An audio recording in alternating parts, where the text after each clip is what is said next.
as we get to enjoy our spooky sprinkled donuts on this Halloween, thank you, Jim Sharp. Let's talk to our favorite analyst of all of the ghoulish goings-on in Washington, Chuck Todd, who is the host of the Chuck Todd Cast. All right, Chuck, any chance a last-minute deal is going to be put together, and at the stroke of midnight on Halloween, we'll start November with an opened government? I mean, today's day 31, which means midweek next week we'll be living in the longest federal government shutdown in history.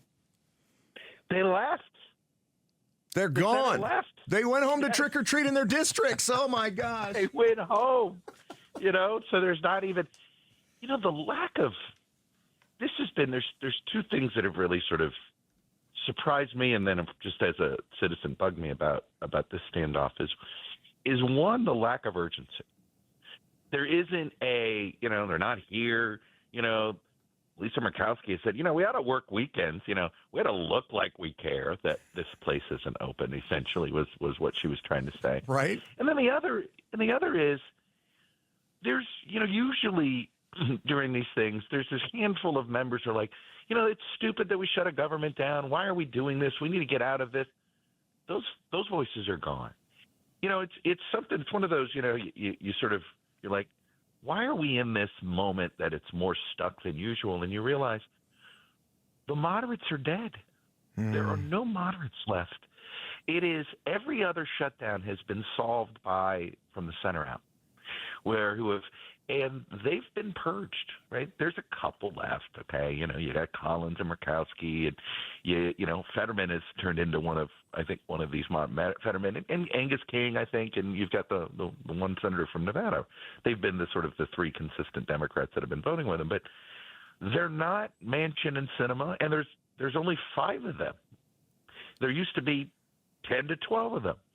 Of course, then there used to be 15 to 20 of them, right? Yeah. But the moderate senators, they're not, the ones that are there don't have the juice, and they're not in the high numbers. And I think that it helps explain why this is missing urgency. So, Chuck, it's interesting to me to see that the president is saying, hey, we need to end the filibuster. And that seems like, and he even calls it kind of the nuclear option. But it's like, boy, when you're on the other side of that conversation, and I don't care who you are, Republican or Democrat, you don't want to hear it. Well, look, I mean, here's what will happen if you get rid of the filibuster. It's the same thing that happened when we got rid of when they lowered the threshold on judges from 60 to 50, essentially, right? When you got rid of the ability to filibuster judges. If you can pass legislation with your 50 votes plus one, you're just not going to get bipartisan compromise anymore. And ultimately, the voters, it's funny with the voters, the question is, do voters want bipartisan compromise? No, but they vote for it, right? We keep going back and forth, right? We kind of, as a country, we end up voting for divided government. We may not say we want it, but we're pretty happier when you have it. But if you get down to 50 votes in the Senate for everything, you think things are polarized now and party line and sort of very top down. I mean, this would bring back the machine era of politics, where everything would be, you must be party line vote, you must be this. And the beauty of this system with filibuster was you get rid of it, you really do. It ends Mr. Smith.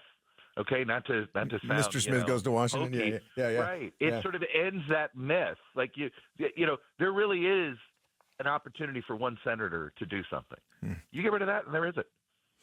I talked to the former sheriff of Pinal County, Mark Lamb, he ran for Senate here a couple of years ago. He's running for Congress time around. Yeah. And he makes a really good point, as we're all sitting here going, man, there's so many people that are going to lose SNAP benefits. He's asking the question. He's not saying that we shouldn't be handing out any SNAP benefits. He's asking the question, the broader economic question of why do we have 40 to 42 million Americans on SNAP benefits? What's wrong with our economy that we're in that position? And it's, of course, being highlighted by the shutdown. Yes. What we find out is, we have a pretty, income inequality is something that is an issue. And, this is something that I think is a very risk, is the risk this cycle. It's the risk for the Republicans. Last cycle was the risk for the Democrats, which is this economy is uneven and it doesn't work for everybody.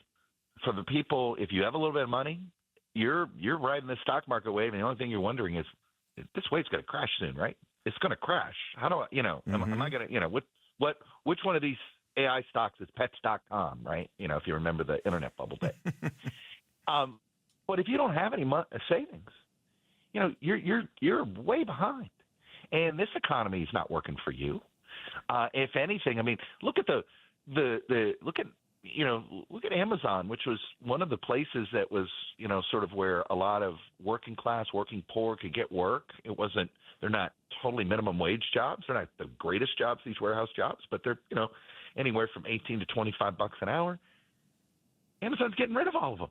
Yeah. They're going to go robotics. They're excited about it. So, if anything, the SNAP benefits, I bet you this increases over the next decade, not decreases, as we move into a more automated society and we have this transition. You're going to have a lot of workers who are just not trained for the new set of jobs. I mean, this is probably going to be a bigger issue, SNAP benefits, not one that shrinks.